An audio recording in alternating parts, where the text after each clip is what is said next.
and Interact is a social science investment in Made Smarter innovation, and I'll come on to explain a little bit more about that. But some of you are seasoned Interact attendees. Now, Interact's been up and running since December last year, and we've run a couple of calls. We ran a systematic lit review call, and we've also run a call for Impact Accelerator Fund. And one of the things that we noticed as we were running our calls was that some people had really excellent ideas, but they just not filled out the paperwork very, very well. And there was two particular areas where they'd not necessarily filled out the paperwork quite so well. One was actually about the motivation and the structuring of their research, and the other was actually about considering the impact. And so in part of the aim of Interact is to try to get to those parts of the social science network that we don't normally reach, and to bring in new voices to the discussion around the digitisation of UK manufacturing that we don't normally consider.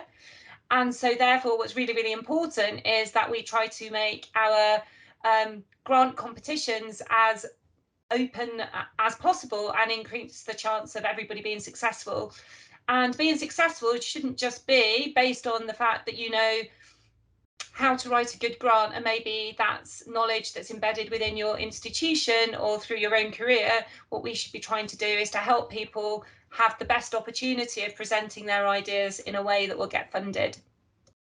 So that's the motivation for today, she says. So although I lost my control that I thought I had. Have you given me control, Sashin? I think you've got to give me control. I'm waiting for approval from you. I have made you a co-presenter and given you... No, you've got to actually just click a button at the top that says that you give me control. Yes, but it's not doing anything. Bear with me. Let me just start again. Have you got control now? No, it just says waiting for approval. Right, let me start again.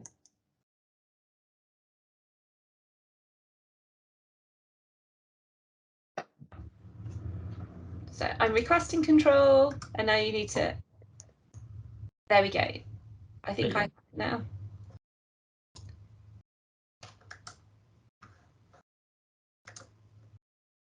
Okay, so our agenda for today is, it's a very hot day for most of us, not if you're in Scotland. Jill said it was raining up there this morning. But I'm going to spend about an hour just talking you through how you might be able to write a better application. We're going to have a short break, make sure you're hydrated. And then actually Andreas Schroeder from Aston University, who has been a successful applicant, is going to share with you an overview of some of the tips and pitfalls of writing a successful grant application. And then it rather grandly says that there's going to be a panel discussion, but essentially it's a chance for you to ask Andreas and myself any questions that, and also Sashin, any questions that you might have about small grant applications in general and more specifically to Interact.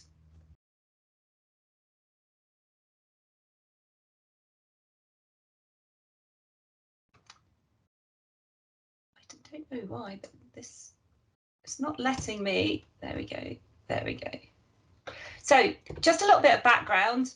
For those, I'm not going to spend a lot of time describing Interact. I don't know, Sashin might be kind enough to just put a web link into the Interact website in our chat box. So for any of you that want to see more details about Interact, you can go to our website.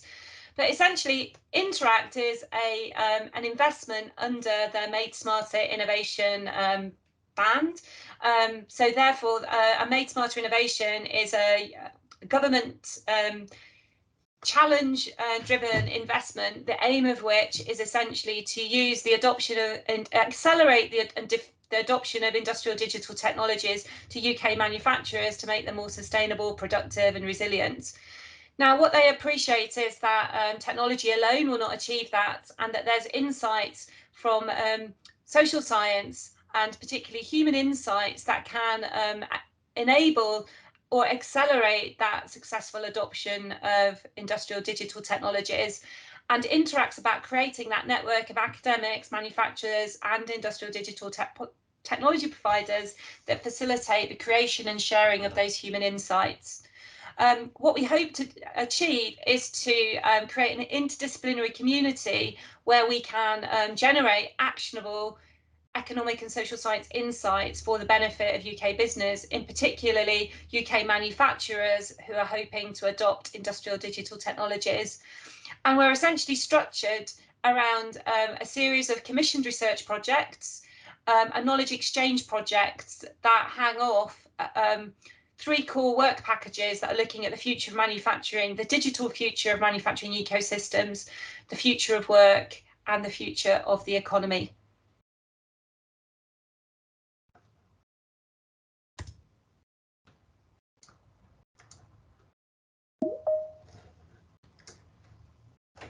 So, as I said, this sort of first hour is me talking a little bit about how you can write better applications. And so what I thought I would start off with, given that many of you could, another way that you can, another form of funding we're providing is for our storytelling fellowships. Our first call for storytelling fellowships has just finished. We've just offered 10 storytelling fellowships, but there will be 2 further calls. So please do consider applying for one of those too. But what I thought I'd tell you is a little bit my own story. So some of you do know me and will know that actually up until the age of 30, I wasn't an academic. I was an industrialist working in organisations like what's now AstraZeneca and Dyson. And it was actually a part-time MBA programme at Cranfield that saw me transition from manufacturing and supply chains in practice into a more academic context. And I joined Cranfield. Oops, I'm not sure what's happened there, Sashin. I joined Cranfield actually as a research fellow, and interestingly at the time I was arguing not to be called a research fellow. I wanted to be called a teaching fellow because I saw that as being more prestigious. And I had a very sensible boss, a guy called Professor Alan Harrison, who said, no, you don't. You want to be a research fellow. And boy, was that true. I also joined as a research fellow with no PhD, which is pretty much impossible these days. But very quickly, I went from being a postdoc to essentially then helping to write the bid. So although I was only a CI, I was then able to write, because Cranfield had one of these innovative manufacturing research centres, a follow-on grant as a CI. I was really the PI, but I didn't have a PhD at the time, and it was good practice to enable a more leading academic to be the PI. So whilst I predominantly wrote the bid, Alan still remained the PI. And that was really it for me and research grants when I was at Cranfield, though I did win a very large knowledge transfer partnership with BAT, which was the largest knowledge transfer partnership that Cranfield had ever had. It was a 4 associate knowledge transfer partnership. And it was very much based off a framework agreement I'd developed with BAT that actually came off our research, which we turned into executive education, which had then turned into this huge framework agreement between Cranfield University and BAT that really looked at how did Cranfield support, or how did our work support BAT in ensuring that their supply chain strategy remained contemporary and refreshed.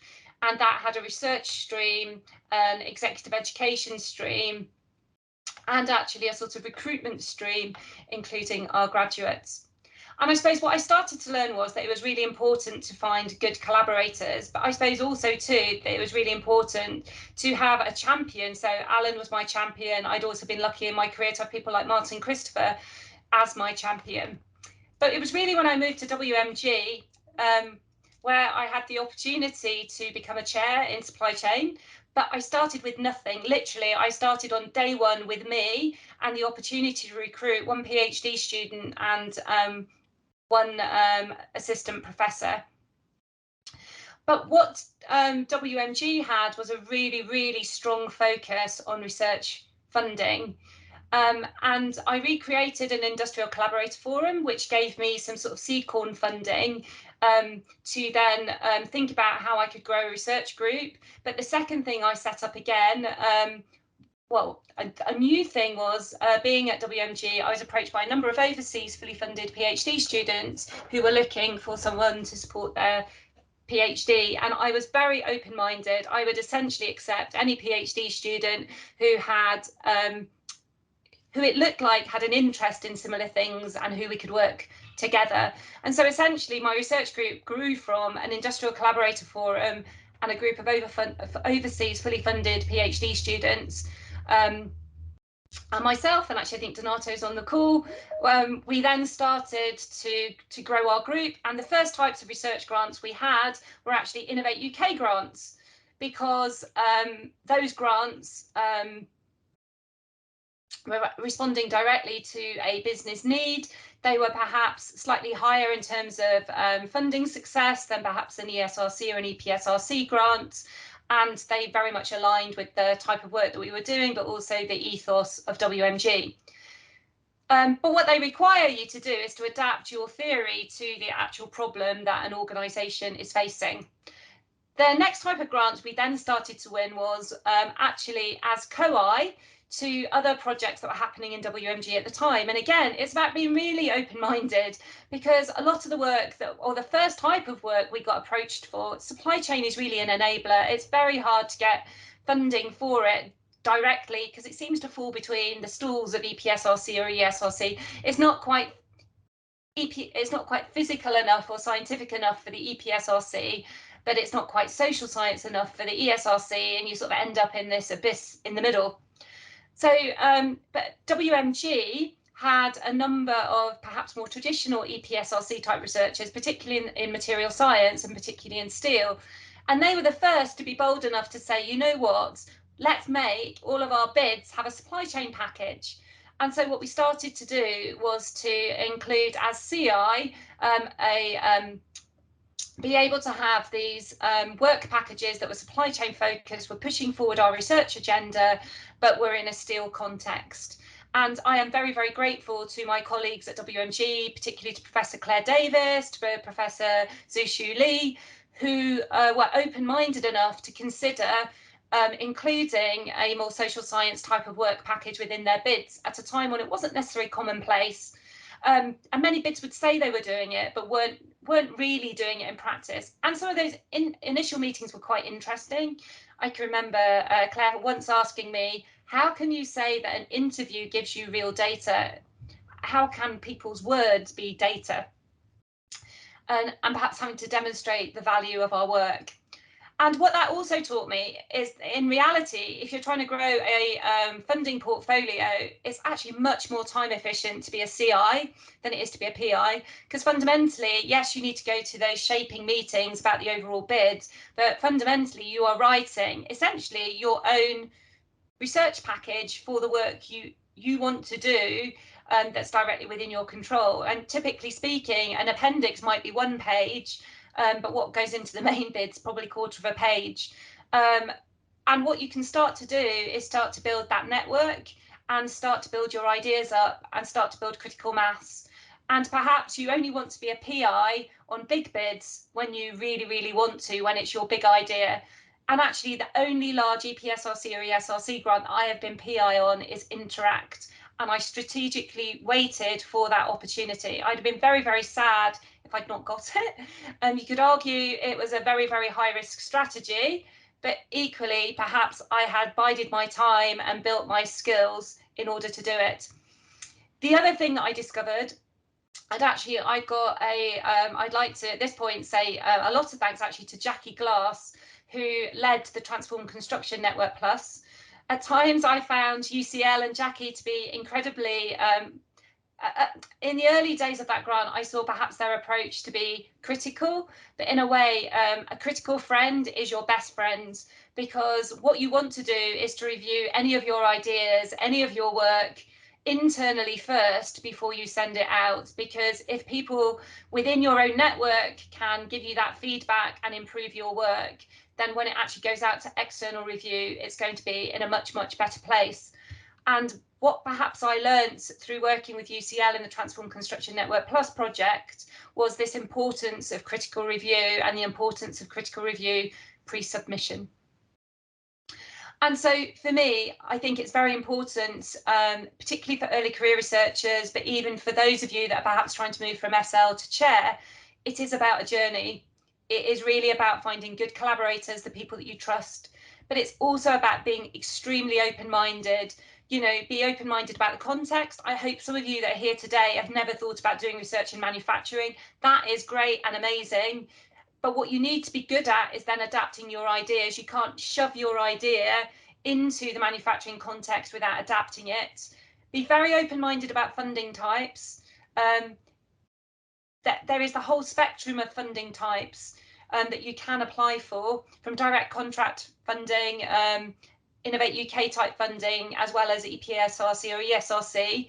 And do think about how you build up your portfolio over time, because it's definitely more time effective to be a CI than a PI, and really see internal peer review as your critical friend and a key enabler to success.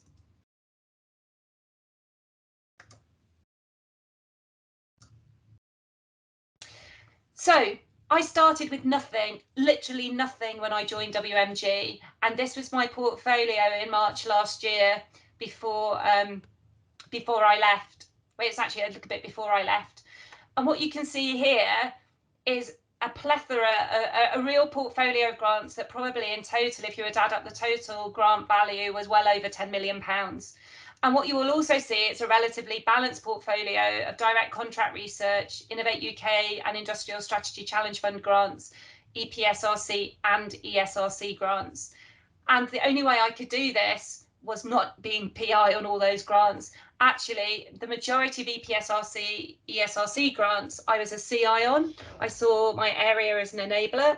I would say the majority of the Innovate UK type of grants, I was more likely to be the PI, because the actual grants, I'd be the university PI because the grant was led by industry. And then direct contract research was underpinned by our Supply Chains in Practice Industrial Collaborator Forum, and then underpinned by some really good KTPs. And then some, actually, for any of you based in the Midlands region, but actually in other regions around the UK, you may have something similar. There's some really good smaller bits of funding that are available through in the West Midlands, or in the Midlands area. It's actually through the Midlands, I think it's Scientific Innovation Committee. Basically, it's the research arm of the Midlands Engine. So, and I would say any of you could achieve this by adopting some of those principles. There's nothing amazing about me. I would say that the WMG environment was a good environment to be in, and perhaps that's another lesson, to make sure you're in the right environment. But this was from a standing start to what we managed to achieve within 8 years. And if I step back to think, how did I do that? And when I start to think about what I learned about how you prepare some of those bids, I think it's a 5-step process. I think the first stage is about preparation. So this is all about reading the bid document, and you need to read it super carefully. I think it's then really important that you discuss it with a broad range of different stakeholders. So maybe start to discuss it with your friends and your colleagues, and maybe then go out and even discuss it with some of the people that have written the bid document in the first place. Definitely start discussing it with your research office, your line manager. Maybe actually start to talk about it with some of your colleagues in different areas that might be able to give you a different perspective on it. But really, you want to be able to read and discuss it as broadly as possible. And what you want to be able to do is to clarify what it's really about. And you also need to make sure that it is a priority area, or actually pursuing this bid is a priority for your either research group or your research office, because what you don't want to do is make a decision, less of an issue with small grants, but certainly an issue with bigger grants, if you're then going to discover that you're not going to have support. Or equally, sometimes for the very big grants, universities may run an internal competition first. And if that is going to be the case, you want to know that that's going to happen up front and not find that out, not be disappointed that you've put all this effort into something when actually your university was running a process where people had to submit a 2-page form to decide which idea they were going to take forward. And you've written a whole proposal and yours isn't the idea that they're going to take forward. And so I think in that preparation stage, it is really, really important to engage with your research office. It's very important that you understand any processes that your research office uses.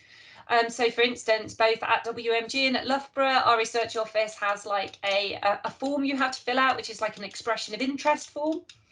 And they won't do anything, or it won't even get any resource unless you've submitted one of those forms. I think there's a bit of a sectorial issue at the moment that many research offices are understaffed. So even if you're just thinking about it, and even if the numbers and ideas are all a bit made up, it's best to get your proposal onto your research office's radar as soon as possible, just so that they know it's coming. Even if that means you need to be a little bit more circumspect about the numbers you put in. It's better to put something in that's a guess than nothing at all.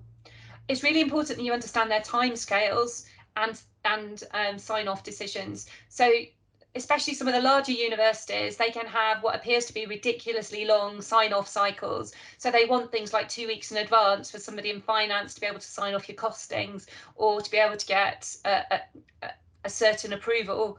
If you've not known about that up front, we've seen bids not submitted because people just can't meet the internal hurdles.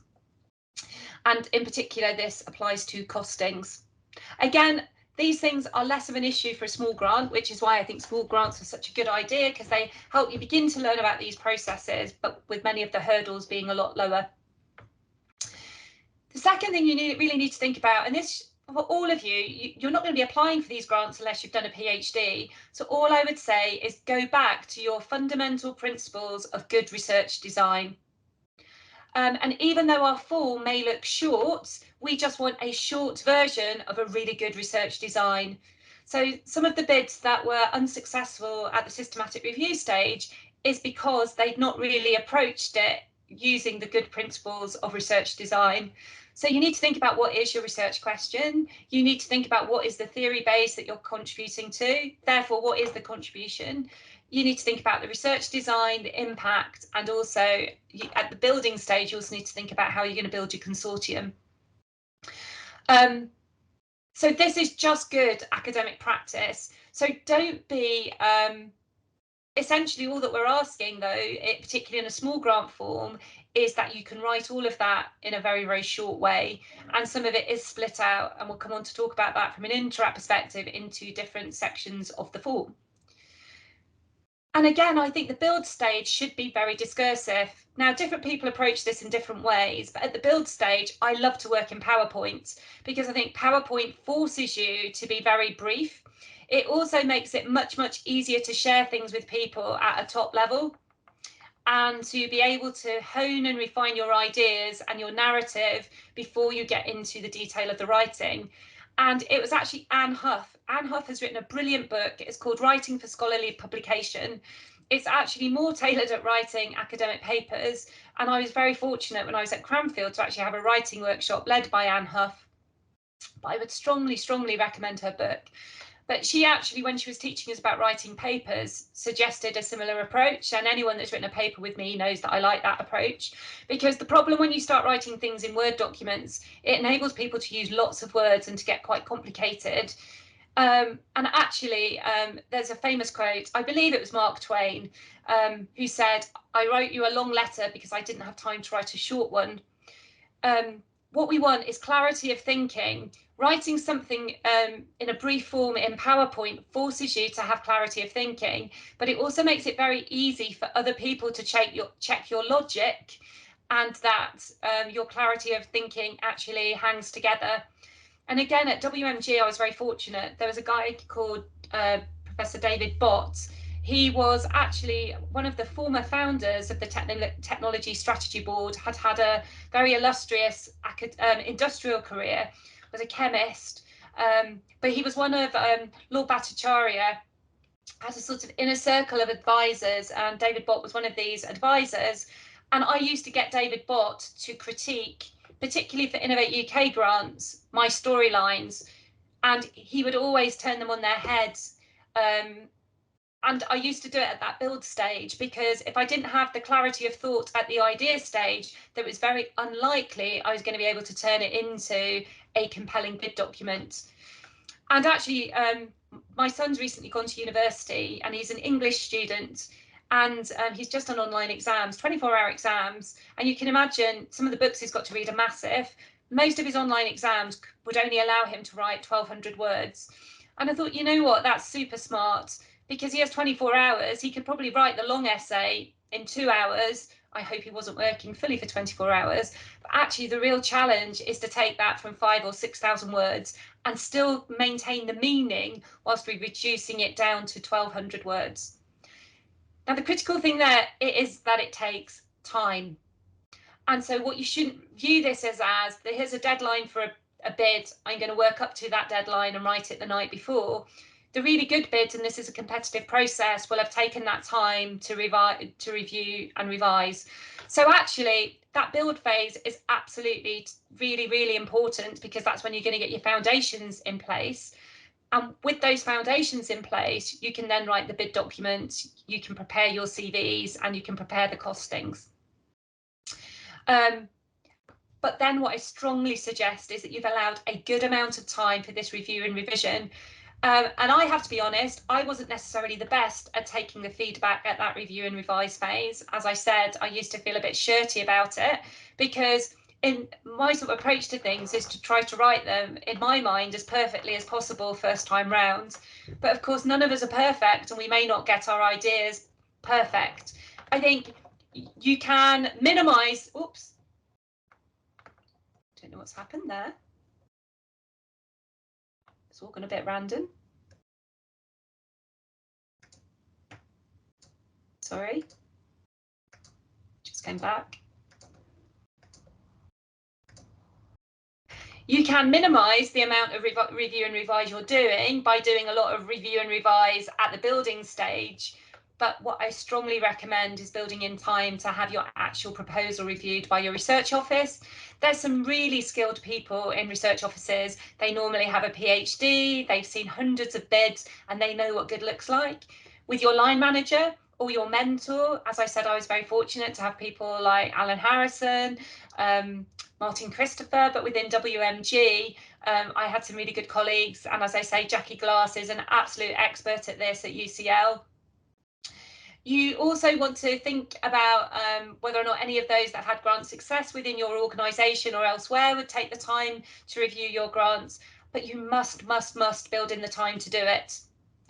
And if this is a competitive process, it's quite often obvious, and the winners may well be the people that have had those potential ambiguous areas already taken out of their grant, or had somebody told them that their research question is a yes no answer and not one that's got an underlying why. It's going to be the people that have had those basic things corrected that get through, because when I come on later to explain how we score, it's a little bit more binary. And in terms of submission, again, less of an issue with a small grant, because I think it's much more of a email interact, for instance, or email the university that's submitting the grant. But if it's a bigger grant and you're having to use JES, then you really need to know the process, and you really shouldn't leave it to the last minute, because you never know whether you're going to have an internet failure, a power cut, or who knows. So I'm just going to pause there for a moment to see whether there's any questions, or whether anybody else wants to, we are a network, so other people reflecting on this process might have some advice or some comments or some reflections. So feel free just to either speak or put your hand up.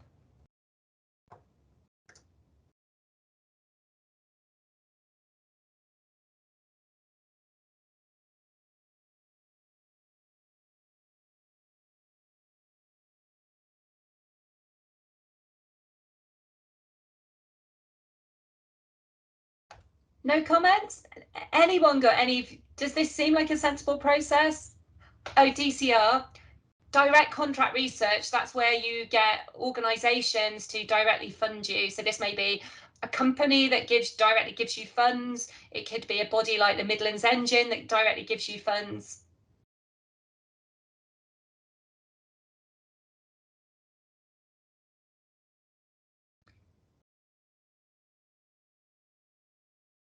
Okay, I'm not very good. I hate silence. So I'm just going to put two things in chat. I've put yes and no in chat. If you think this process could be useful, tick yes. If you're not so sure, tick no.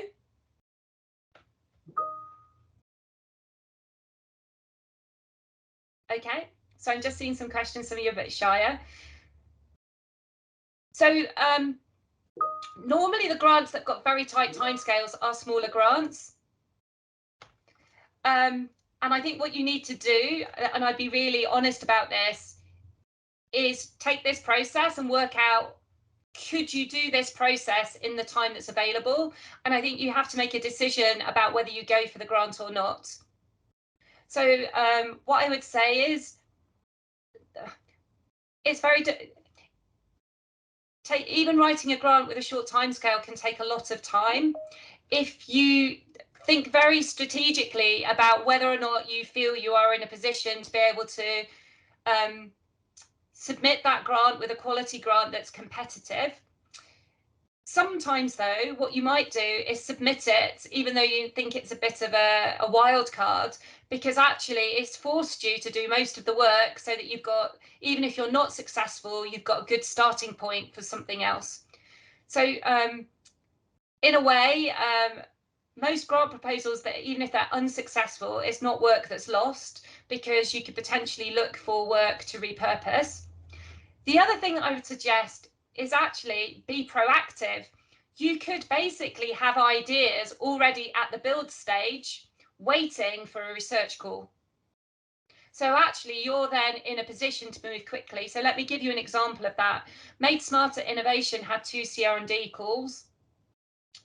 And when they had their first open CR&D calls, we built a consortium with a number of organisations, and we're working really, really hard to meet quite a tight deadline that was actually, I think it was the end of August or beginning of September, you know, a truly dreadful one that meant that, you know, you were working most of the summer holiday. It might be an end of September, but still you were going to, but because it was only launched at the end of July, it meant that the bulk of the work had to be done over the summer. And actually, in the end, we made a decision that we could not submit. Because actually we had a problem getting the collaboration and agreement in place between the organisations. Now, and part of the reason we made the decision not to proceed is we knew that there would be a call coming down the road a bit later on that we could potentially repurpose the grant for. That grant came out, that call, we knew we got sight of that about 9 months later. Actually, due to the issues we had with the consortium, we slightly reformed the consortium and reformed the idea, and actually were then successful with our carbon view Made Smarter Innovation bid. So actually we would not have been in a position to have been successful had we not done the pre-work, even though that meant we'd made the decision not to submit, but it also meant that we were in a better position to be able to respond to that call at shorter notice. So I actually think good practice could be to have a number of your ideas sat at the build stage, ready to go should you see a call. So when should a PhD student start looking for and applying? So with Interact, we've got a number of opportunities that are open to PhD students. But and a lot of the early career researcher stuff is open to PhD students and more targeted at PhD students, though some of the research grant applications do require you to be an employee at a university, though some PhD students almost apply for the grant to get their first postdoc, and they're actually then the named postdoc on that grant. So for PhD students, it could be good for you to find somebody that you think could be a good CI or PI. So it could be CI because, especially if you've got a social science work package that might be part of an EPSRC grant, then the CI is essentially the work package PI, but you could be the postdoc. And if you work together to write that work package, you could be a named postdoc. So should the grant be successful, you've got a guaranteed employment on that grant, which I'd actually, so therefore as a PhD student, it's worth that investment with the CI or PI to write that grant. Yes, we'll come on to talk about impact as part of Interact in a moment, Alicia.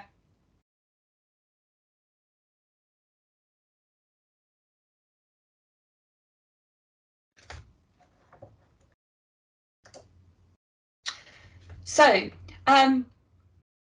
what I'm going to do, we hope to be able to announce our small grant call next week. So some of the stuff I'm going to share with you is still draft because it's not 100% finalised. But what I thought I would do is try to put this process into the context of a small grant application process. But what I would encourage all of you to do is obviously apply for the Interact Small Grant. But I would say to all of you, probably your best source of grant funding as earlier career researchers, but also actually as economic and social scientists, because those big ESRC grants are so hard to come by. Quite often you can have a very high scoring grant that is totally fundable, but because the funding pot is only a certain size, you still don't get funded, which is an incredibly frustrating situation to be in.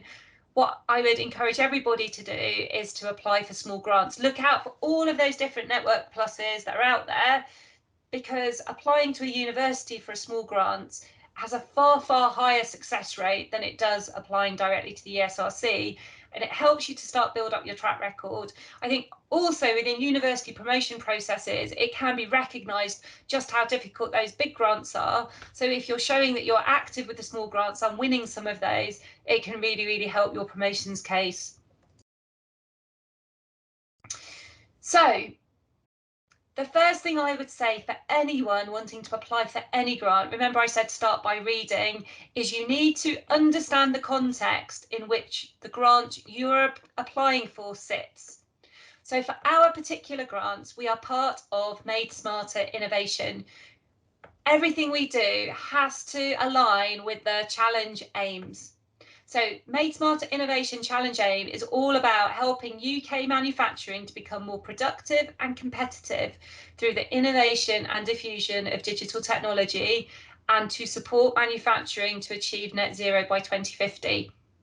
Do not apply for any form of funding from Interact if what you're going to do cannot contribute to this aim in some way.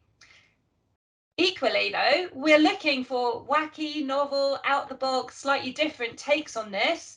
So, you know, you could be a lawyer that's got a dimension on this. You could be a human sociologist that has a take on this. You don't necessarily need to be somebody like me that works in a supply chains and has a manufacturing background. We really want to try to be like Heineken and reach the parts that other beers doesn't reach. But you need to be able to have that adaptability of thought to think about how your particular perspective could address this challenge. The second thing to realise is that Made Smarter Innovation has recognised that technology is important, but there are many, many social and economic factors that are hugely influential in achieving those aims, and they're the things that we're trying to show the perspectives on. I'll come back to Ernest's question at the end because it'll just break my flow to do it now.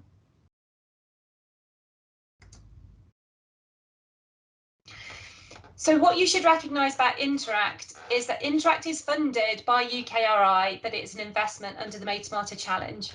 And what we're seeking to do is to pioneer those human insights. We're calling them human insights because actually, if you talk to industry, they don't necessarily know what the economic and social sciences are. So human insight is a more practitioner focused form of economic and social science insights. And it is a call to arms for academics across the broadest range of economic and social sciences to support the innovation and diffusion of digital technologies. And ultimately, the end impact we want to achieve is this stronger, more resilient UK manufacturing industry. And we are but one UKRI Made Smarter investment. And so we want to work alongside partners within our community to support this long-term vision around a strong, vibrant, interdisciplinary community that is supporting the digitalisation of UK manufacturing. Now, your research to date may not have directly looked at manufacturing context, may not directly have looked at digitalisation, but if you think it could be adapted and could play a part in helping with that aim, then you're just the sort of voice that we want to reach out to. But you have to be willing to do that work to adapt your perspective to this context. And in a way, it's very much a sort of Van Aken design science type of approach, where we're looking for those strategic frameworks and guiding principles that perhaps provide that underpinning answers, those underpinning how and why questions. And actually we are willing and actually really welcome as many different perspectives on how we can solve this challenge as possible. So MSI, or Made Smarter Innovation, has 5 objectives. This is like a short version of them. In any of our bid documents, what you'll see is this is the sort of stuff in bold that's the first bit, and then there's sort of 1 or 2 sentences afterwards that explains how it happens. You should make sure that you are very clear about what these objectives are, and you should be very clear about how your particular take may support some of these objectives. And in fact, it could just be one of those objectives. It doesn't have to be all of them. And it's not necessary that the more objectives you can demonstrate, that the better your bid is. You just need to show how you're aligning to it. So the first objective is around increasing UK manufacturing sector investment in industrial digitalisation R&D and increase the innovation and diffusion of IDTs. The second is around increasing cross-sector collaborations to drive and create common digital solutions. The third is around increasing the number of digital technology companies. The fourth is around increasing the number of collaborations between SMEs and larger, more established companies. And the fifth is around increasing the potential for exports. Now, even we as Interact, some of these we affect directly, some of them are more indirect. And in essence, these are longer term impacts, but the outputs and outcomes of what you do need to align to this. And it's that sort of connection, chain of evidence, thread that you need to be able to build a good narrative around. Gosh, I am really struggling with this. So this is draft, but essentially our open funding call, which we hope to announce next week, has a total budget of around £400,000, and we have budget for up to 8 awards. So you could say, oh, 8 times 60 isn't 400, for instance, or because people's bids don't necessarily come in at the same amount. So what we're saying is there's no minimum value for a request, but the maximum that we awarded for a single project is 60,000, and that's 100% FEC, of which 80% will be funded by Interact. So therefore, please, when you submit your bid, you should not be asking for more than £48,000. Gosh, what is going on?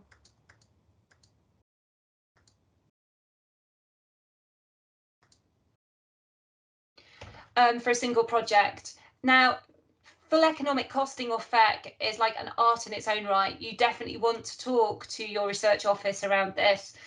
But essentially what it means is if you add up all your costs, UKRI, and in our case, Interact, we can only fund 80% of them, which essentially means your university is funding the other 20%. So that's why, and they have things like internal return on investment rates and things that need to be checked, which is why you've got to talk to your research office. And then what we're saying is the maximum duration for any of our projects is 8 months.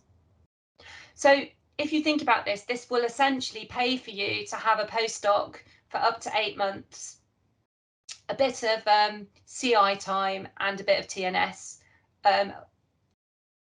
travel and subsistence, or a bit of money to actually pay for software or other things. But what you need to do is balance that trade-off between some of the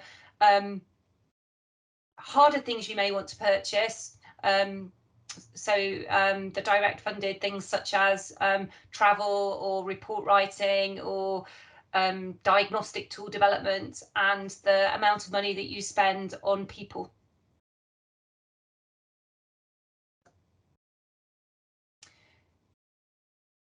And so what we're saying is that funding is available for up to 8 projects that we will believe of interest.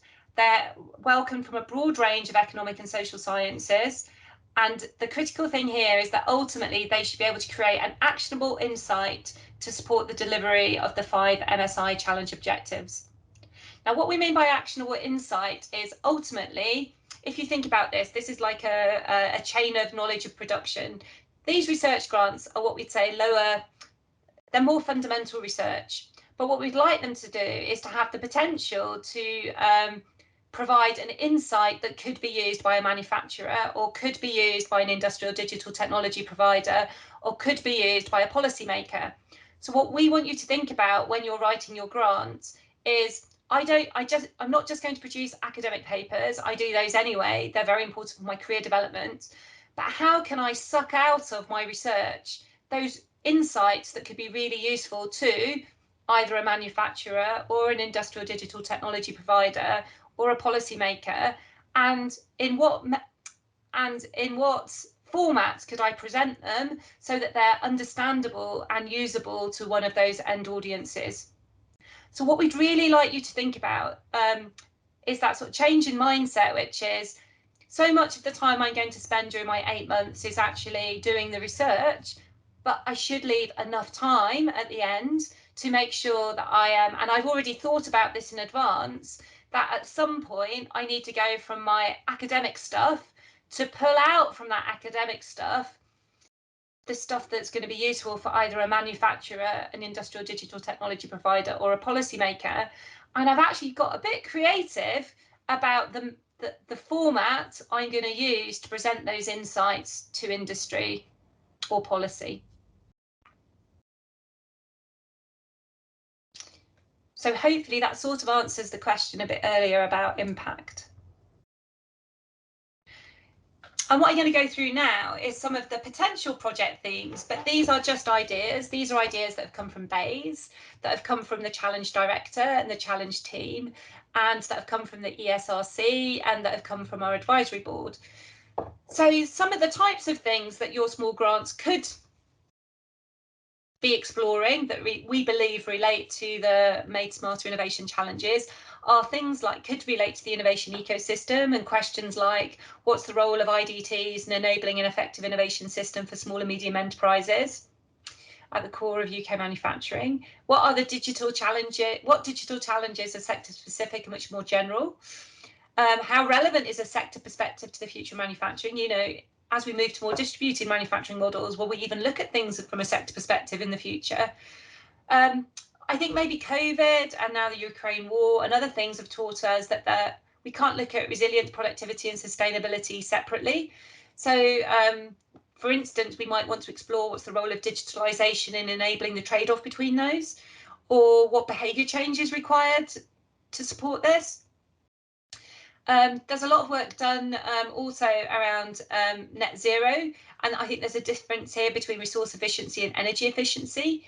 And there's a lot of, I suppose, intuitive thought around that both resource efficiency and energy efficiency will help support net zero, by 2050, but what empirical evidence exists, and what's the role of industrial digital technologies in supporting that? What could potential barriers and drivers to adoption be? And then around things like business model innovation, what are the future business models going to be that will enable us to be more resilient, productive and sustainable, both from a consumption and production perspective? How will industrial digital technologies contribute to their development, and how do we ensure that these are digitally secure? We also are very interested in things like good work. So how could industrial digital technologies be used to support good work? What does good work mean in a digital manufacturing context? And how could industrial digital technologies support health and well-being of manufacturing employees? Equally, you might be interested in levelling up, and how do IDTs ensure more equitable manufacturing regionally and nationally? What are the ideal conditions for a future digital manufacturing ecosystem to develop in certain clusters? And how will this affect the future of work in specific sectors or regions? We also want a resilient economy. So is there a relationship between resilient manufacturing ecosystem and a resilient economy? And what's the role of IDTs in improving the resilience of our economy? I think a particularly pertinent question at the moment with inflation in the state that it is.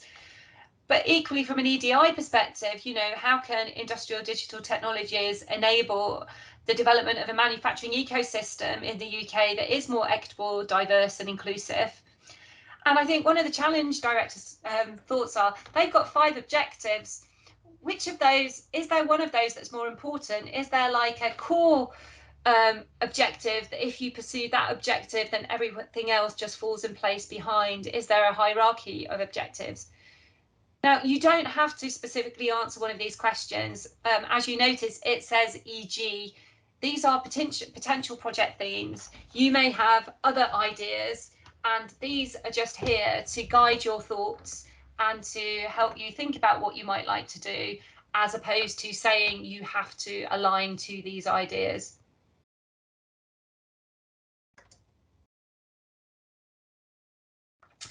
And in terms of impact, the absolute minimum is like to be some sort of industry-facing reports, something that you could share, ideally through something like a webinar or one of our Interact events. But I would say that's almost the minimum bar. Come on, show your creativity here. What else could you create? You know, what's your best idea for an actionable insight? And it could be actually that you apply for this funding to get to a basic stage, and then you might actually come and bid back in for some impact acceleration funding to even take your impact further and create an even more impactful type of actionable insight. Because we take impact really seriously, successful applicants are expected to work with our impact manager session to complete an impact map and to use more innovative outputs, and to consider how you could create more innovative outputs as part of that impact creation. Obviously, we can only fund what's in your original bid, though I suppose there's a slight room for negotiation. We can't give you more money necessarily without you reapplying to our impact acceleration account, but we could potentially help to shape follow-on funding ideas for applications through our impact acceleration account if you've got further ideas to take your impact further than what's in your original project. And then the other thing is that data is likely to be an important feature of many projects. So just make sure that you have considered if you need a data management plan, and to ensure that your data is appropriately curated, stored and made available for future research. Again, talk to your research office. There's likely to be protocols within your university around data management plans and GDPR, and they might not be things that you're very au fait with. They can be very time consuming to sort out. So do just think about them from an early position.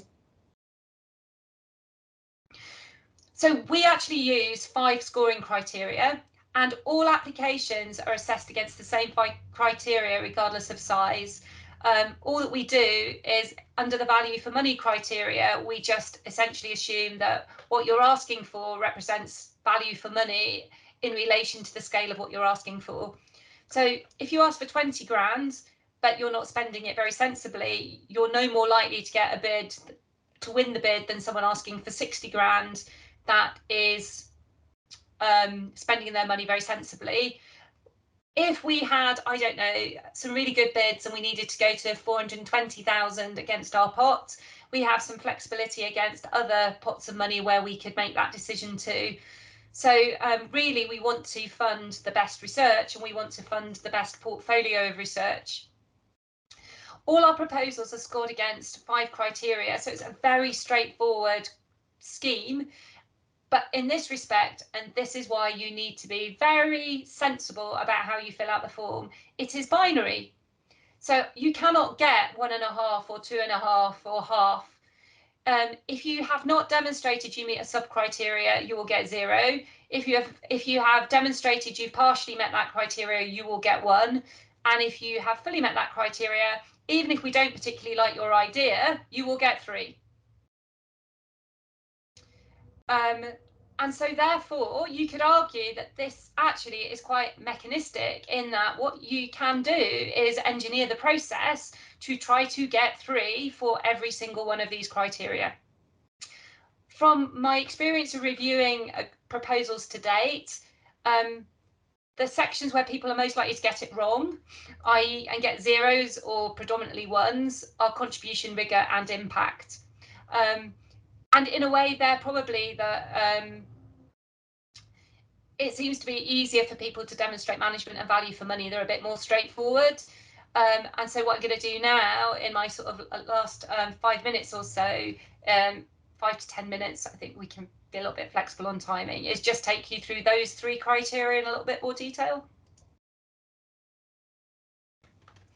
Okay, again, in our bid document, it is incredibly clear about what you need to do. So this is why I say to people, read the document clearly. What I've done here is take the narrative in the bid document and just split it out into bullet points. So there's 3 things. So each of these are the 3 points. So you're marked out of 0, 1 or 3 for each of these. So the first that you're going to get 0 or 3 for is your ability to state clearly the aim and objectives of the research, its level of ambition, the expected addition to knowledge, so its contribution, and its fit to the aims of Interact and the Made Smarter Innovation Challenge. The second thing you need to do, again, this will be graded 0, 1 or 3, is to explain the need for this research, why your approach is most appropriate, and how it might be scalable. And then the last thing you need to do, again marked 0, 1 or 3, is to describe the problem that is to be investigated and make sure that you reference an appropriate amount of literature. Now, one of the best bits of advice that David Bott ever gave me was to think about this in terms of telling a story.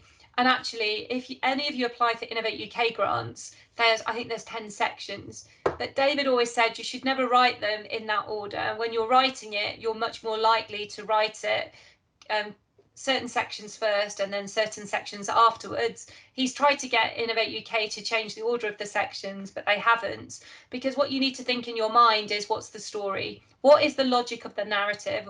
What is the best order to answer the questions? Have all of the questions been answered? And most importantly, would a non-subject matter expert be able to see that they've been answered? What you want, in essence, you can give someone else our grading form. You can ask other people into your organisation to say, would you give this a 0, a 1 or a 3? Do you think for each of these criteria, when I give you my bid, I have done these things? It is that transparent. Second thing is rigour. And this is where it's quite surprising, but maybe because the form's quite short, or maybe because the way things are split out, what we see is that people have forgotten their basic research design basics. So the 3 things here that you're judged at 0, 1 or 3 is basically to describe and justify the research approach and method to be taken.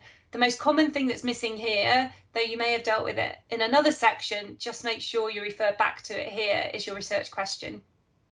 And make sure that there is a proper research design.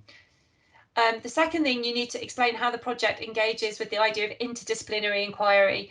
Interact is all about interactions. It has to be interdisciplinary inquiry. It cannot be a single function.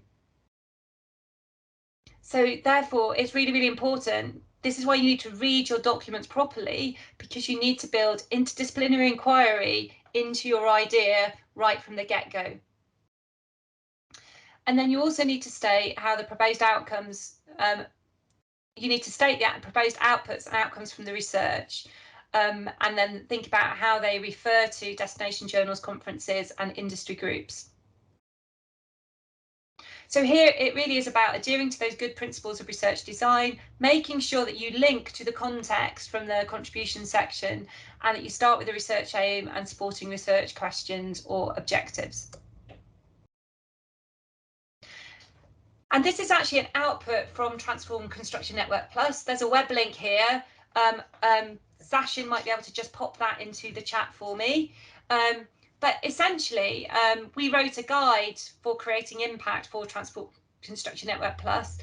If you fill out a template like this and think about it for your, oops, I don't know why it did that. And think about it for your project, it will really help you think about the impact goal. Really, you could put which of the Made Smarter Innovation objectives you're trying to hit. Then you could think about what the outcomes that your project could achieve long term and short term. You could think about target stakeholders. Are you aiming ultimately at manufacturers or policy advisors or IDT providers? And obviously one of your stakeholder groups will be academics for your academic papers. So what are your outputs? And so your outputs for academics might be a conference paper or a journal paper. Your outputs to create the actionable insights might be a video or a story or something else. The activities are your research activities. The due date could be how you're structuring your project. Who's responsible? You might have split your project up into different work packages, and the resources are the things you might need to do it. So actually, even using this template, and you can get the whole guide downloaded from the Transform Construction Network Plus website, will help you think about creating that logical narrative for your proposal. Oh gosh, I hope Andreas is better with the computer than me. And so just to summarise, do remember, please, please, please follow that 5-step process. And in doing so, it's really, really important that you get the early involvement of your research office. Please do also reach out to find good collaborators, so people that can strengthen your bid, because this is about interdisciplinary research.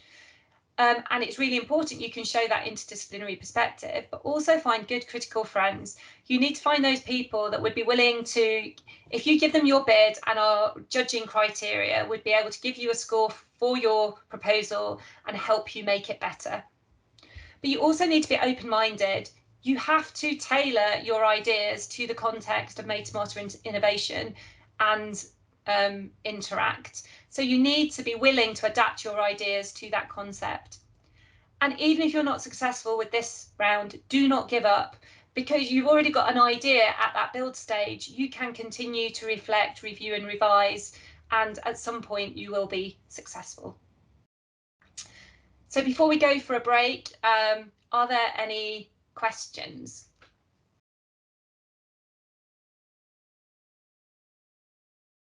Now, just while other people are typing them in. So I'll just do Ernest's question first, and then I'll go to the question from Alicia. So, so as a PhD student, I think either route could work. So I would say, if you can find a senior colleague who wants to put in a research grant, there's a bit of a win-win you can create, because you're helping them with their research grant, but also you're guaranteeing yourself the post should the grant be successful. But not all grants are successful, so there is that risk. But equally, you could use your existing PhD students to be the research resource on these projects. You just need to make sure that you're factoring them in at 20 hours per week, which is the maximum that a PhD student can work. But actually, if you've then already got a small grant with outputs, then you're helping them with their chance of going on to get a better postdoc. So you're actually improving the outcomes for your own PhD students. But equally, I think you can be very successful applying for grants that are already out there. In fact, Interact, we are going to be looking for 2 postdocs starting in September, if any of you know any good people, to work on our globalization project. One looking at globalization of digital manufacturing ecosystems, and one looking at the globalization of future of work. And then there's a question here about, can the funds be used to buy my time for teaching? I do think they can be used to pay for your time as CI, which means that would indirectly buy you out of teaching if that's your university's policy, if that makes any sense. So you could put yourself in at 10% CI, and then depending on what model your university use, if your workload model is then saying 10% of your time over this period is used for research, then additional research above and beyond your research allowance, then that may reduce your teaching load. It does vary from institution to institution.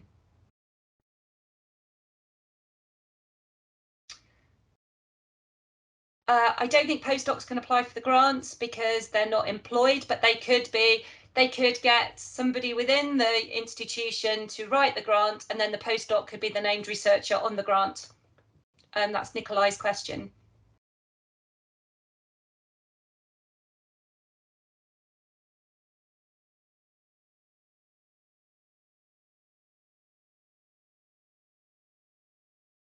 So just before we go out to break, any feedback? Has this been useful?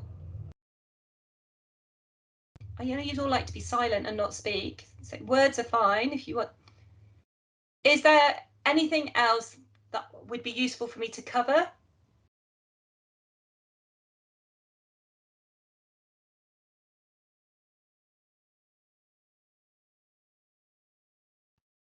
Okay, I'm not going to, it seems like they're sort of on message. So what I suggest we now do is going to sound very precise, that we take a 7-minute break. So, and we come back, that would be 10 past. We come back at 15:15, and I'll have handed over then to my to our successful grant applicant, Dr. Andreas Schroeder from Aston, who has also an extremely illustrious record of winning funding, and he's going to share some of his insights with you too. So a really practical case. I have a 15-minute session here, and what I got asked to present is to give a short overview of what we have done in the grant, but also give some hints from the other side, from the applicant point of view. And after the 15 minutes, I'm also here for the general question Q&A. Okay, so if you can go. Oh no, that's me actually. Okay, so first of all, my name is Andreas Schroeder. I'm from the Advanced Services Group, so that's a research center at Aston. And I just give a minute of background. We are focusing on one thing and one thing only, which is, accelerating the servitization of manufacturers in industries with the aim to compete through advanced services. So we are reasonably big by now, so around 20 people with an extended group of 30, and we are quite successful in grant application. And one thing that we also do quite well, I believe, is the last point with EPSRC, that we were considered as a good practice case for aligning research to deliver impact. And I'm pointing this out because I want to go back and spend some more time on the impact side. So the call that we went for, it was one of these systematic literature review calls, and is the first call that the Interact Network Plus has released. So there were two focal topics that you could choose at the time. So that was in January, I believe. So one was the first one: what impact will the changing nature of business plans have in enabling the adoption of industrial digital technologies? And the second one, as you can see there, was focusing on historical or international perspectives. So we went for the first one. And I'm pointing out the things that I want to pick up later on at the end of my little talk. So we looked at the first one, and we, or at the time it was just me starting it, looking at, is there anything I have to say about the first topic? My research is largely around the digital side of manufacturing, and specifically new business models in largely around servitization and advanced service in the manufacturing context. So this first call triggered a lot of my buzzwords that I'm carrying with me. So it's about digital technologies, that is very much my focus. Industrial technologies, that is, manufacturing, this is my domain. Business plan is not specifically what I do, but it is about business models that I'm focusing on, which is close enough, I thought, at the time.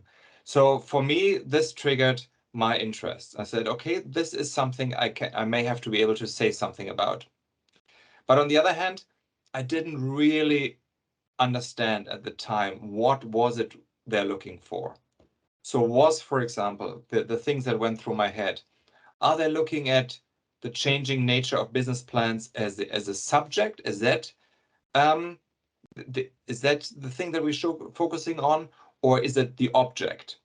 Are we looking at an impact of how change impacts on business plans, or are we looking at how business plans will impact industrial digital technology, and specifically the adoption, or whatever configuration of the four terminologies you could see there? So that was going through my mind. I was quite uncertain which angle I should be taking.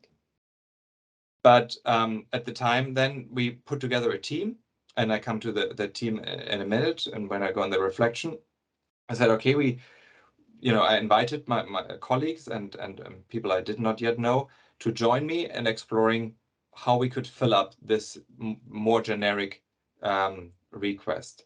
So we formed a team together with Young from Loughborough University, Dan, who is working at the Aston Business School, and myself. And you can see also that we have different levels of seniority in the team. We have different genders in the team, and we have different ethnic linguistic capabilities in the team. So that sounded like a team to me where we could, where we could leverage some of the specific attributes that we have. So quickly, our project, what we arrived at doing is a comprehensive and easily accessible dedicated research catalog. And what we are trying to do, and we're still in the middle of it, is marrying together academic and business literature. So it's a literature review that is not just limited to academic literature, which actually would have been the easy part, but specifically in this topic, the academic literature is lagging behind by a couple of years. So we are bringing together these two streams of literature, which has their own methodological challenges. And we're examining the tools and practices and experience of making digital business cases in the manufacturing context. The next deliverable is that we want to focus on developing a research agenda. So it's not just about identifying what is available, what is out there in the academic sense and possibly in the business sense, but going the next step and systematically describing what is missing. What is missing when we compare academic and business literature, but also what is even missing in the business literature, which we will be considering the most current one. Then we will focus on, we spend a lot of time in dissemination of resources. So what we put into the bid is we're working with videos, infographics, webinars, mini guides, and we want to not just describe the research that we're doing, but explain what can be learned, what is good practice, what have we identified as good practice in the literature, either the academic or the business literature, on how to make digital business cases. And an important part for us is also that we are developing not just this as an isolated academic exercise between three researchers, but that we have an active engagement with the wider community.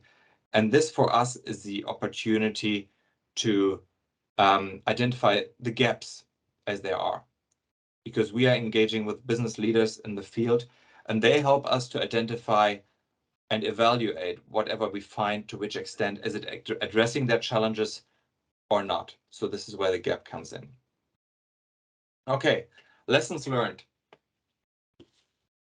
So I spent some time to think about what is it that we have learned. We have been successful, and I mapped out what we are trying to do. And I've been in previous couple of years to quite a number of talks that described how you should write grant applications. So I wanted to point out the things that are not often mentioned and that I still think that are important. So I'm not sure how they fit together with the scoring criteria, and Jen can comment on this maybe later on to which extent I align with her perspective, but I think they're worth mentioning. So I think that I could boil it down to four things that I think are important. The first one is a fit. Okay, so getting a grant is a good thing. Getting a grant that fits a general research interest. So what is it I want to be known for? What is it that I want to be recognized for is an even better thing. And I think it's quite unlikely to get a grant which does not fit the research interest. But in our case, so it fit very well, the research interest. This is what I do, and this is what my colleagues are doing with different angles to it. So it fit this. Does it fit on expertise? I think it does. And I mentioned before, when I looked at it, I thought, this is something I can credibly speak about. But this has also some effectiveness and efficiency perspectives to it. If I would develop a grant that does not fit my own expertise, I would start from zero. So because I already in this field, I know the core arguments. I'm in a lot of discussion with businesses on a very regular basis. I know the challenges largely that they are experiencing. So for me, after I thought around the call, the fit started to become quite clear. If I would not have been, if it would not have sitting in my expertise, I probably would have a lot more ramp up effort to make to read myself into the literature and understand the practical consideration. And then there is the other side of the coin: is am I credible at the time when I was just focusing on myself without the team at the time. So at the end, the research grant is not just the grant, there's also a CV behind that. And I know this is not a specific part of the scoring criteria, but to some extent it will be looked at, I believe. So if I would apply for a grant where there is no papers in the background that goes into the same direction, I believe I would not be credible from the perspective of the reviewers. So the fit is quite important. Invest, even, we consider this a small grant. I think it's still reasonable amount of effort needs to be put in, but if it is not a fit, it's probably a wasted effort based on the reasons I just mapped out. Second point, the angle. So I mentioned at the beginning that it was quite broad for us, and we know from research, if the research is broad, it's probably not very easy to tackle. So when we have our discussion with our PhD students, a lot of discussions around make it narrow, make it focus, make it focus. So we saw a lot of opportunities in making it more narrow. And the coin dropped when we revisited as a team by then one of the YouTube videos that Jan prepared in preparation for this call, where they invited some business leaders to describe the challenges they have in digital investment. And one of the business leaders said was around something like, if we would follow our regular investment protocols, return of investment processes and so on, we would never invest in digital. So this is what sparked really my interest, because that brought it together. This is this serious challenges. We talk about manufacturers that have established practices on how to invest, probably have refined their processes in investing in products. When it comes to digital, the same processes might not be the right processes. And I know from discussions I had over the years that they struggle to make business cases and return of investment calculation around digital, because they are living in a different domain and their entire protocols around this is in a different domain. So that, after looking at the YouTube video, that said, okay, this is the angle. This is the angle that is really, really interesting. So that helped us to specify the problem and add an interesting angle to it. And another interesting angle is that we, with our skill set as a team, I'm German, so we could look at not just the English speaking literature, but also the German literature, which is quite strong from the business perspective. Academically, it's mostly in English, but also specifically, and more importantly, the Chinese literature, the academic literature, and the practitioner literature, which is probably an untapped source. And we're still working on how we do this exactly now in practice. So we added an interesting angle to it that is not just focusing on academic literature, but academic and business, but we could also branch out in different language group and possibly research and business practices. Next point, the team. So the team is I think, absolutely important. From the paperwork and from the fine print, there is often an expectation that we have a gender distribution in the team. There's also often an expectation that we have different career stages, which is, for all the right reasons. So you want to be able to marry different career stages together, that the more early career researchers can benefit from some of the experiences. And we also have to make sure that it's not just a team of like-minded people, but it's a team of three individuals that complement each other.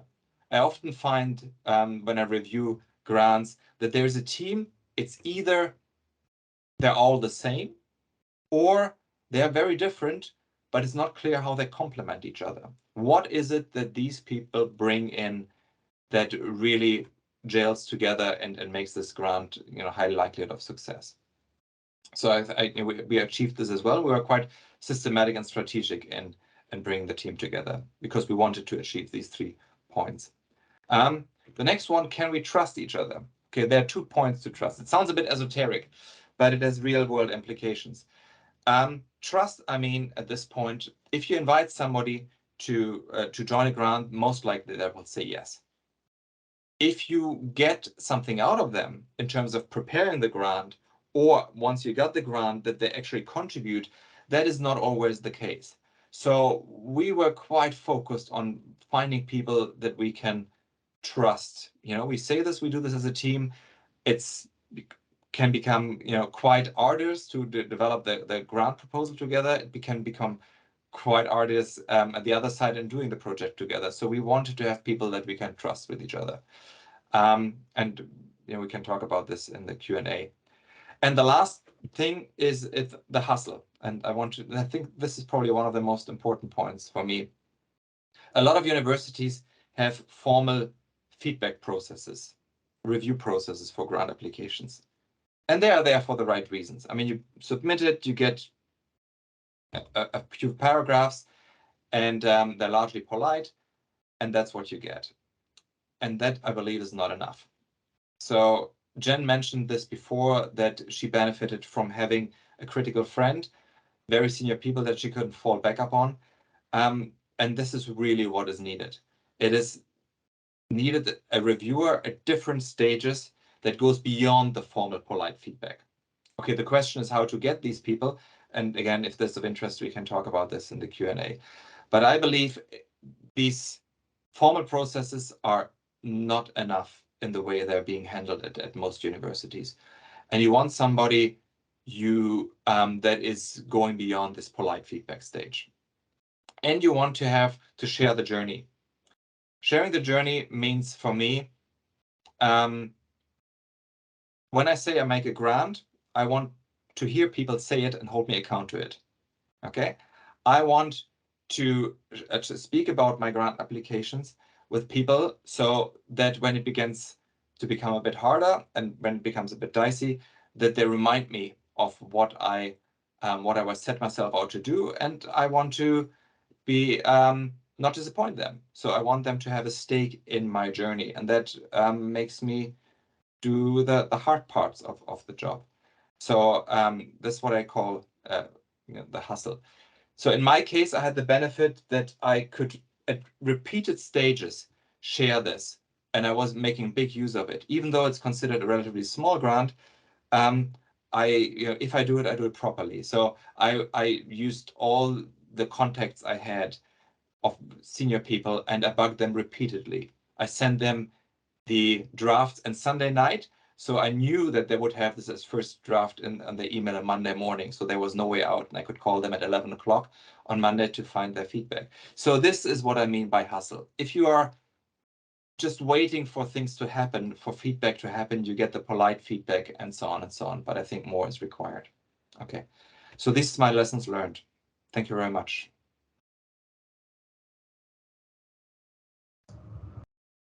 Andreas, that was brilliant, and anyone would have thought that we'd rehearsed to get some seamless sharing of lessons learned and continuity, but of course that hadn't necessarily been the case, but there's definitely some common messages.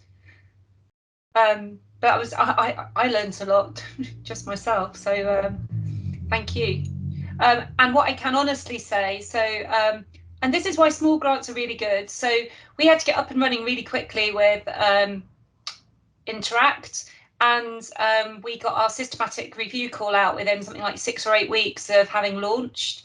And we weren't looking necessarily for big numbers, but what we wanted was quality.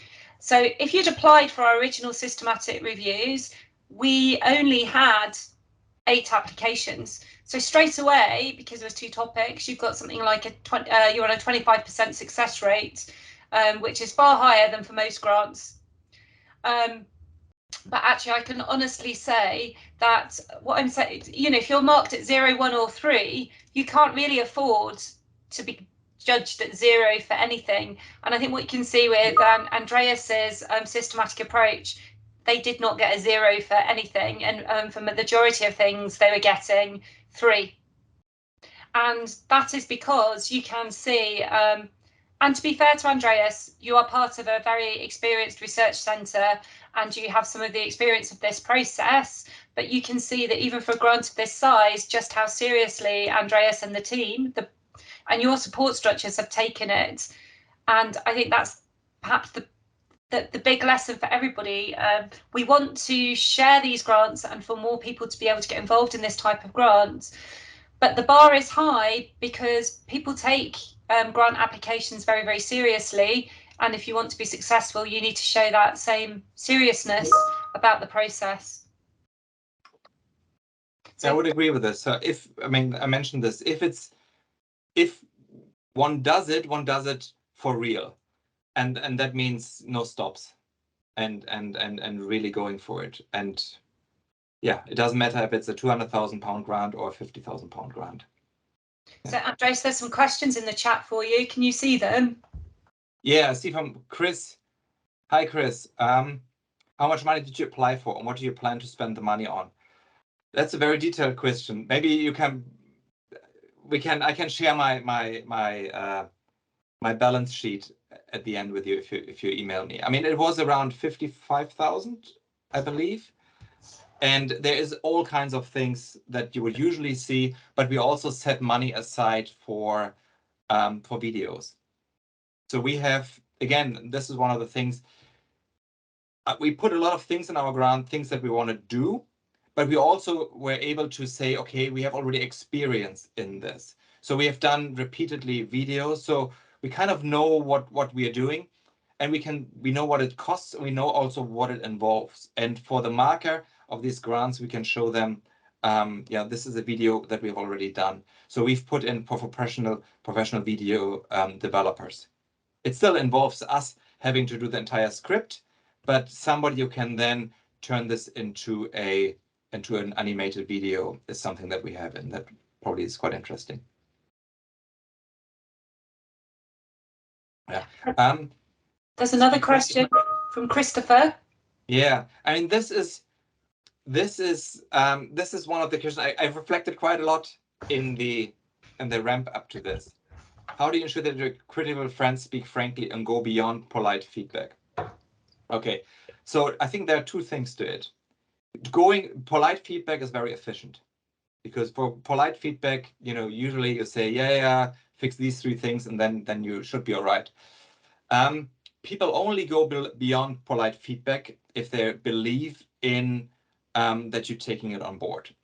Okay, this is one of the points that I want to raise.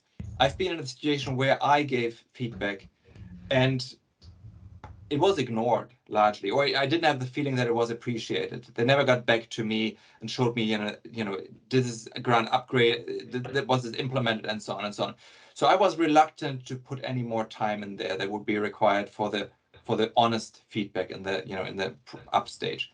So when I ask for feedback, I make it very clear that I want honest feedback, but I also show how I use this honest feedback to the person, because most people, when they give feedback, they want to do it in a way that they see the other person has reflected on it, really worked on it, used up the resources that have been put in there. And that is an important ingredient. Yeah, make people feel that it is appreciated and that you do something useful with it. That is, for me, is a starting point.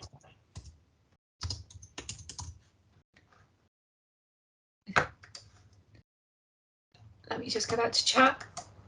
Are there any? Does anyone want to come on? Is anyone going to be daring enough so we can hear their voice? This is, what it's like in your lectures when the students are hiding behind their computers and not speaking. Imagine how it is for Andreas and I. Anyone going to be daring enough to actually speak?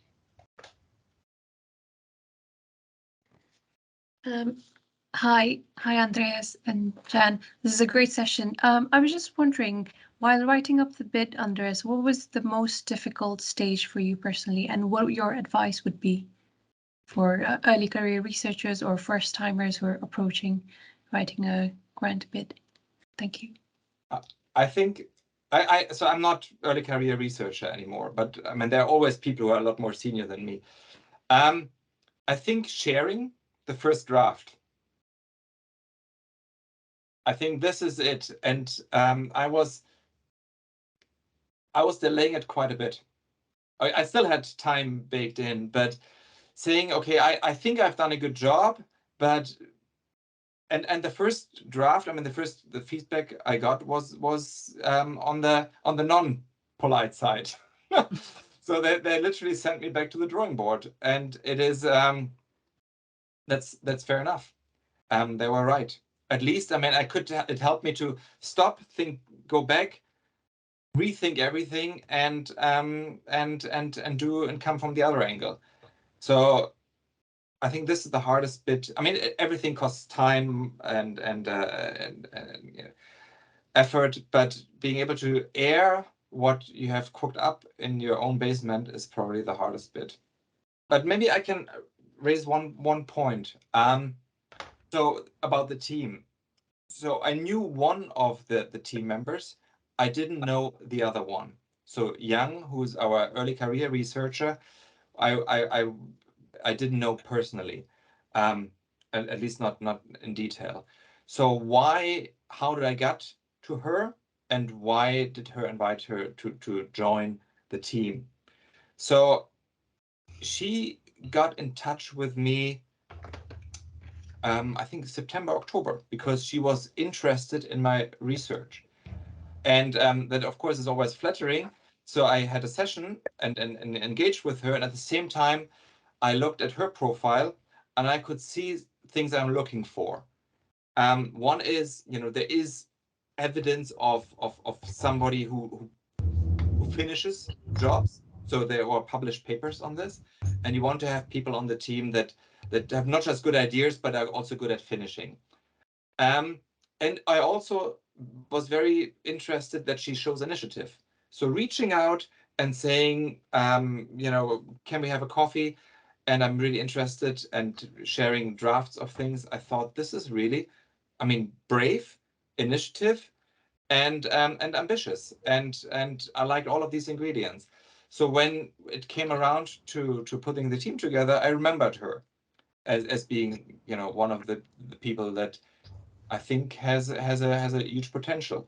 So and I'm saying this because I know that there might be some people here in the audience that are sitting at universities where they don't have too many people that they could work with.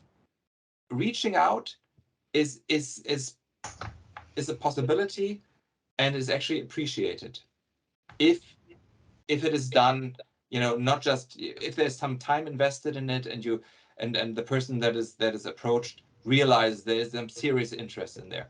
Most academics are very interested in relatively senior academics are very interested in helping younger academics to get a foot on the ladder, if they see potential.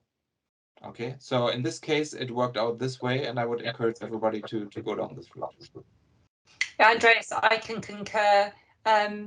I've ended up with all different people from different institutions in different parts of the world working with me, because they've just had the bravery to reach out, not just for the sake of it, but with a sort of substantial idea, or not necessarily substantial, an interesting idea or proposal that's backed up by something. And especially if you come from perhaps a less research intensive university, that's not to preclude you from having good relationships with people at more research intensive universities. But you need to have a rationale for the conversation. Again, it is something that Anne Huff talks about. She talks about in her book, who are the people that you would want to have the conversation with? So let's assume it's not a dinner party. If you were to invite people to dinner and you wanted to discuss your research, and they'd be the people you'd be really fascinated to share ideas with, then who would they be? And actually, how do you contribute to that ongoing conversation? And that could be, it doesn't mean to say that you're all studying exactly the same thing, because actually then you might just be repeating what each other does. It's how do you, the best people to reach out to are where you've got a common interest, but you're approaching it from slightly different perspectives, which sort of links into Rachel's question when she says, when you talk about multidisciplinary, what do you mean? So what we don't just want is a bid that's just, I don't know, just supply chain people looking at it through a very straightforward supply chain lens. It would be perhaps maybe we bring in there's a supply chain person, but possibly a finance person, or there's a supply chain person and a sociologist. The transdisciplinary is about just looking things from a different perspective, and it doesn't have to have a manufacturer. Manufacturing is the context. So, but it needs to link to one of those objectives. But what we're saying is we're trying to bring together different approaches. Sometimes we see bids. Actually, the best people for trying to put their bids into everything are actually the more physical scientists, the technology people, because they seem to, I just think they're more relentless. They're more relentless in their publications, but they're perhaps more relentless in their bids. So we actually get a lot of people that reach out that are doing very technical things that are still very interested to see whether they could stretch it into the interact. But of course, then it's coming from one very technical domain. To be fair, if they were to reach out to a sociologist or a behavioural scientist or bring in another dimension, then we would consider it. It's about that bringing together of different approaches or different perspectives so that the sum of the parts is greater than the whole. Does that answer your question, Rachel? Hi. I would come on camera, but I'm just recovering from a cold, so Sorry. Yes, it does. It does. I mean, my research is looking at social biases in idea screening, in innovation, and sort of how ideas diffuse in the organisation. And I did a lot of my PhD research in manufacturing and engineering. So I've done some sort of exploratory work with Rolls-Royce and also with the Aerospace Unlocking Potential network at the moment. But I've also got contacts within advanced manufacturing, because they're literally in the building next door to us on campus. So you've just got me really thinking about who might be my critical friends and who might be collaborators. So thank you. Yeah, and if you think about the name, our grant's called Interact because we want to. So part of the reason for these small grants is to encourage those interactions. And to get people working together that wouldn't normally work together, which is why actually one of our key metrics, and if you look at even it, is about, we'll be measured on the number of new connections that we make. So no, thank you. I mean, that's really helpful because I mean, a little bit like yourself, I had a career in industry before academia, so I actually started my PhD at 42. So I've got quite a lot of connections in industry, but not such a big network within academia at the moment. I'm sure there's many academics that would love those connections to industry. So I think you've got some good stuff to trade there by the sounds. Thank you. Okay, are there any final questions?